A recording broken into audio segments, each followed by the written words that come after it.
necessarily expect to be in this position when my wife, my daughter, my father-in-law and I flew to Israel about a week and a half ago or so. We were there to go to my wife's cousin's wedding. I was going to join part of a group trip, and you know, it kind of all went down the drains, of course, a little bit. And I guess just to kind of give you a little bit of a personal experience here, and then I'll talk a little bit about Grey Bull and Florida and all that there.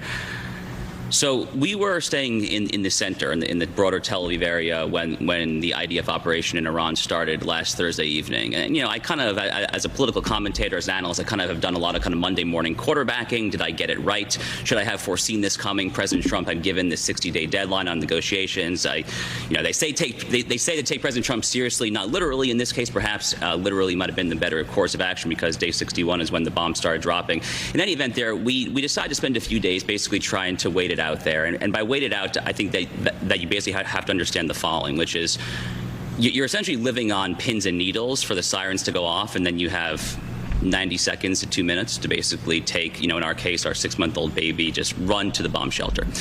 And another key point here is, you know, the Israelis have dealt with all sorts of mortar, rocket fire, and so forth from Hamas since they took over Gaza back in 2007, but we're dealing here not with these lower-level Scud missiles type mortars. We're dealing here with Iranian ballistic missiles. These are no joke.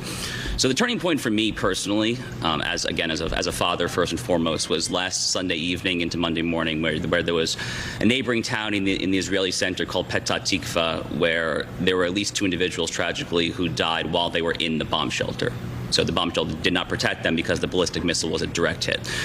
You know, Israel will figure out their missile defense. That's a conversation perhaps for tomorrow, not for today. But that was kind of my impetus to say, okay, we need to figure out how to get the heck out of here. There, not an easy thing to do, by the way. As someone who is not just Jewish, but an adamant supporter of the Jewish state, I literally wrote a book on this 3 months ago. The governor blurbed this book quite graciously, in fact, Israel and Civilization. So this is near and dear to me. So getting out in the middle of a war zone is not my inclination per se, but again, thinking first and foremost as a father to a beautiful 6-month-old girl was really what we were thinking of here. So that's how I came across Senator Collins. I saw him tweet about this Grey Bull operation. One thing leads to another. I get in touch with